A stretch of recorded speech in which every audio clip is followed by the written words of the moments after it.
সোমবার প্রার্থী ঘোষণা, মঙ্গলবারই বাতিল। বালিগঞ্জের প্রার্থী হিসাবে নিশা চট্টোপাধ্যায়ের নাম বাতিল হুমায়ুন কবিরের। বালিগঞ্জ কেন্দ্রে নতুন প্রার্থী ঘোষণা জনতা উন্নয়ন পার্টি প্রধানের। বালিগঞ্জ কেন্দ্রে জনতা উন্নয়ন পার্টির প্রার্থী আবুল হাসান। প্রাক্তন পুলিশ অফিসার আবুল হাসানকে প্রার্থী ঘোষণা হুমায়ুনের। নিশা চট্টোপাধ্যায়কে প্রার্থী ঘোষণার পরই একাধিক ছবি ভিডিও ভাইরাল।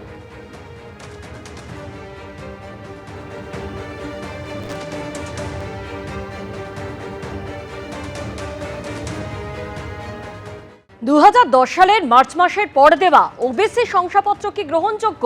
সিদ্ধান্ত নিক জাতীয় নির্বাচন কমিশন, নির্দেশ কলকাতা হাইকোর্টের। 7 দিনের মধ্যে উপযুক্ত কারণ দেখিয়ে সিদ্ধান্ত জানাক কমিশন, নির্দেশ বিচারপতি কৃষ্ণা রাওয়ের। আরো বিস্তারিত জানতে কথা বলবো আমাদের প্রতিনিধি সৌভিক মজুমদারের সঙ্গে। সৌভিক, এ বিষয়ে কলকাতা হাইকোর্ট ঠিক কি নির্দেশ দিয়েছে, বিস্তারিত জানাও। দেখো, তুমি জানো যে কলকাতা হাইকোর্টের মাননীয় বিচারপতি তপব্রত চক্রবর্তী এবং বিচারপতি রাজাশেখর মান্থার ডিভিশন বেঞ্চ তারা নির্দেশ দিয়েছিলেন যে 2010 সালের আগে পর্যন্ত যে 66টি সম্প্রদায় ওবিসির তালিকাভুক্ত ছিল সেই সম্প্রদায়গুলি একমাত্র বৈধ ওবিসি বলে পরিগণিত হবে।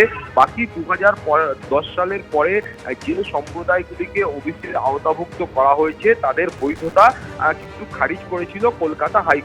ফলে এই মুহূর্তে তুমি জানো যে গোটা দেশের বিভিন্ন জায়গায় যে এসআইআর চলছে, সেই এসআইআর এর গ্রহণযোগ্য ডকুমেন্ট হিসাবে সেখানে কিন্তু জাতিগত শংসাপত্রের কথাও বলা রয়েছে। এবং যারা এই মামলা করেছেন তাদের বক্তব্য হলো যে পশ্চিমবঙ্গের ক্ষেত্রেও বলা হয়েছে যে তারা গ্রহণযোগ্য নথি বা ডকুমেন্ট হিসাবে তারা এই ওবিসি বা এসসি এসটি যে শংসাপত্র রয়েছে সেগুলো তারা দাখিল করতে পারবে। ফলে এই বিজ্ঞপ্তি যখন জাতীয় নির্বাচন কমিশনের তরফ থেকে জারি করা হয়, তারপরেই যারা মামলাকারী আইনজীবী রয়েছে তারা জাতীয় নির্বাচন কমিশনের কাছে একটি চিঠি পাঠান এবং সেই চিঠিতে তারা বলেন যে কলকাতা হাইকোর্টের নির্দেশ অনুযায়ী 2010 সালের পরে ইস্যু হওয়া যে ওবিসি সার্টিফিকেট রয়েছে সেগুলো এ রাজ্যের ক্ষেত্রে গ্রহণযোগ্য নয়। ফলে জাতীয় নির্বাচন কমিশন যেন 2010 সালের পরে কোনো ওবিসি সার্টিফিকেট বা শংসাপত্রকে যেন গ্রহণ না করেন, তাকে যেন মান্যতা না দেন। মামলাকারীদের বক্তব্য হলো এই রিপ্রেজেন্টেশনের পরেও জাতীয় নির্বাচন কমিশন এখনো সে বিষয়ে চূড়ান্ত কোনো সিদ্ধান্ত গ্রহণ করেননি। ফলে সেই কারণেই তারা কলকাতা হাইকোর্টের দ্বারস্থ হন এবং কলকাতা হাইকোর্টের আজকের নির্দেশে বলা হয়েছে যে আগামী 1 সপ্তাহের মধ্যে জাতীয় নির্বাচন কমিশনকে এ বিষয়ে উপযুক্ত কারণ দেখিয়ে সিদ্ধান্ত গ্রহণ করতে হবে এবং সেই সিদ্ধান্তের কথা যারা মামলা করেছেন তাদেরকে জানাতে হবে এবং তারপরে কলকাতা হাইকোর্ট তার পরবর্তী পদক্ষেপ গ্রহণ করবে।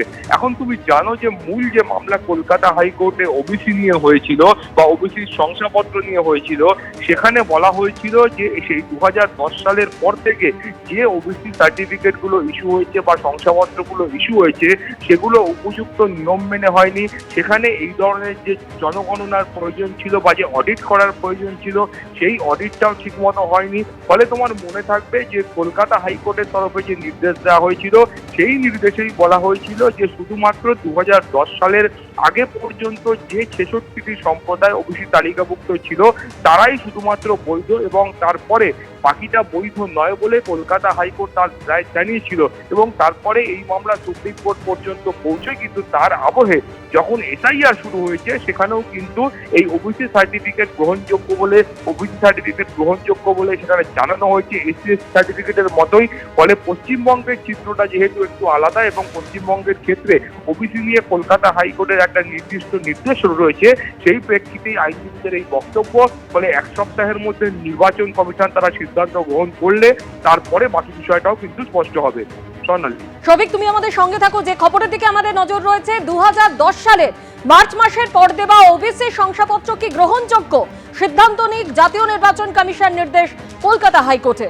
আইনজীবী কি বলছেন শোনাবো। মাননীয় বিচারপতিদ্বয় অনারেবল জাস্টিস তপব্রত চক্রবর্তী এবং অনারেবল জাস্টিস রাজাশেখর মান্থার যে ডিভিশন বেঞ্চ তারা বলে দিয়েছিলেন হচ্ছে যে ওই 2010 থেকে 2024 সালের মে মাস অবধি ওই ক্ষেত্রে ওই ক্যাটাগরিগুলোর ওপরে যে সার্টিফিকেটগুলো ইস্যু করা হয়েছে সেগুলো আনকনস্টিটিউশনাল। কলকাতা উচ্চ ন্যায়ালয়ে একটি রিট পিটিশনও দাখিল করেন উনি। আজকে সে মামলাটি আমরা মুভ করি মাননীয় জাস্টিস কৃষ্ণা রাওয়ের কাছে।